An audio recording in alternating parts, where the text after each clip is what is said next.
What if I told you that everything you have been told about bread and diabetes is wrong? Hi, I'm Dr. Ergin. I'm an endocrinologist, a diabetes specialist in Port St. Lucie, Florida. Today, I'm going to reveal something that will shock you. I tested 20 different types of bread with my diabetic patients, and what we discovered will change how you think about food forever. Some breads we tested were so dangerous. They sent blood sugar through the roof like in minutes. The others barely moved the needle at all. And the biggest surprise, the bread that everyone thinks is healthy turned out to be one of the worst offenders. Stay with me because by the end of this video, you will know exactly which breads are safe and which ones you should never touch again. Here's what makes me angry as a doctor.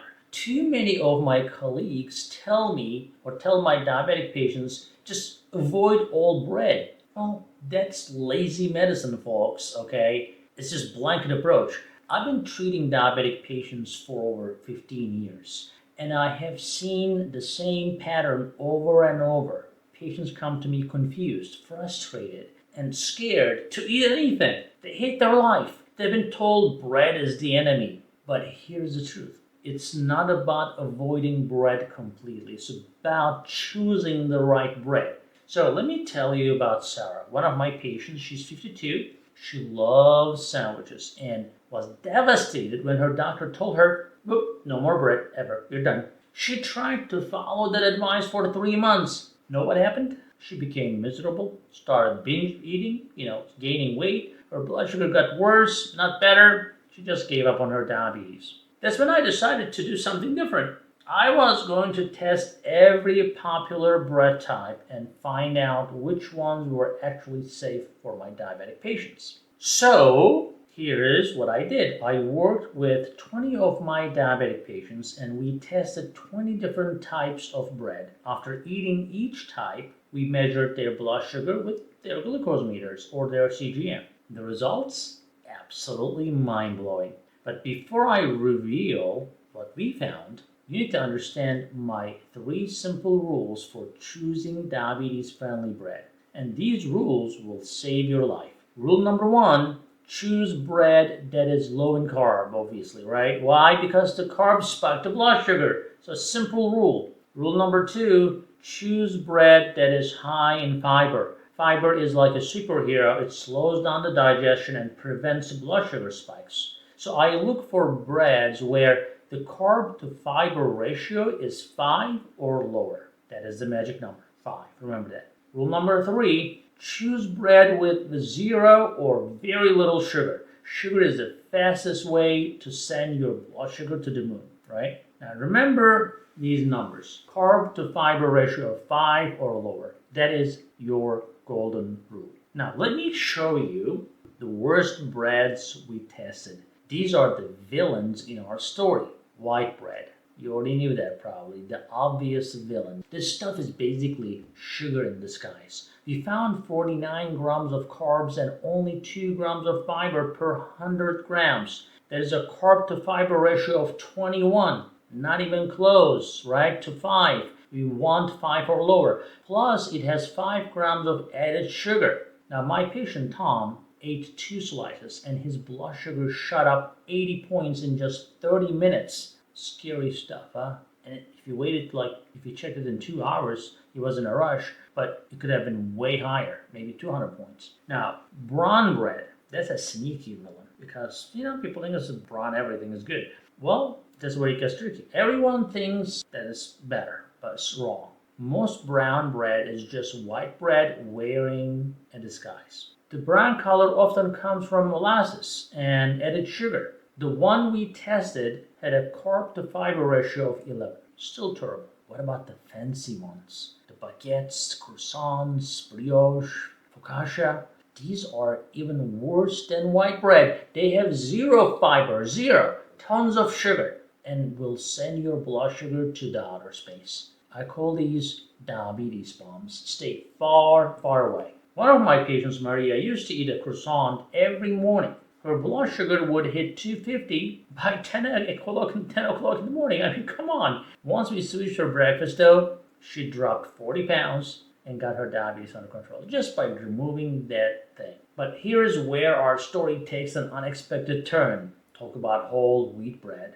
The false hero, I call this. Everyone thinks whole wheat bread is a healthy choice. Even I used to recommend it when I was naive in my younger times. But when we tested it, I was shocked. The whole wheat bread we found had 44 carbs, 6 grams of fiber, that's a ratio of 7, which is close, which is, some people may say okay, but not great. And here's the kicker. It had 5 grams of added sugar. Another patient of mine, Jennifer, was eating healthy whole wheat bread every day and couldn't understand why her blood sugar was still high, while the added sugar was sabotaging her efforts, like I said. Now, multigrain bread. Well, that's pretty much a marketing trick. Multigrain sounds healthy, doesn't it? It's not. It is just a fancy word that means nothing, a piece of nothing. The multigrain bread we tested had a carb-to-fiber ratio of 9, still way too high. Here's what the food companies don't want you to know. Multigrain does not mean whole grain. It is a marketing trick to make you think you're eating something healthy when it's not. But don't lose hope. We found some amazing heroes in our bread tasting and measuring. Whole grain bread seems to be a real hero. This is where things get exciting. True whole grain bread made from fully intact grains is a game changer. The one we tested had 40 carbs and 10 grams of fiber. That's a ratio of 4.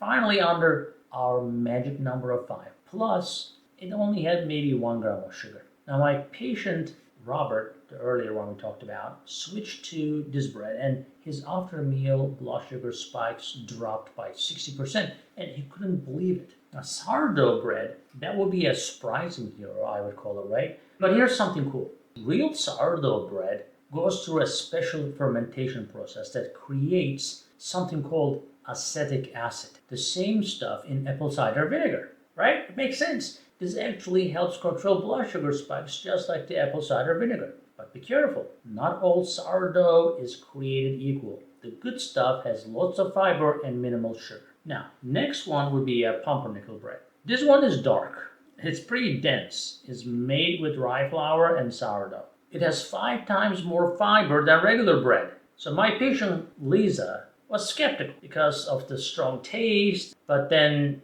after trying it for a week, convinced her, her blood sugar improved dramatically, and she became a believer. Now, Ezekiel bread, that's my personal favorite. It's made from sprouted grains and legumes with 0 added sugar. The one we tested had a carb-to-fiber ratio of 4.5.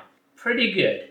My patients who switched to Ezekiel bread see amazing results, provided that they are controlling their portions. Now, let me share some secret weapons that most doctors don't know about. Keto bread. It's a low-carb warrior made with almond flour and coconut flour instead of the wheat.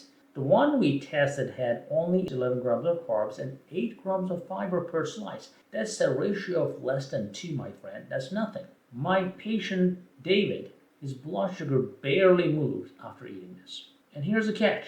It is high in fat and calories, so don't go crazy with it if you are trying to keep your weight down. How about flax and chia bread? The fiber powerhouses, right? These breads are packed with fiber and healthy fats, and the one we tested had 30 grams of carbs and 11 grams of fiber. Again, a ratio of less than 3, which is excellent. My patient Susan loves this bread because it keeps her full for hours and hours, and her blood sugar stays stable.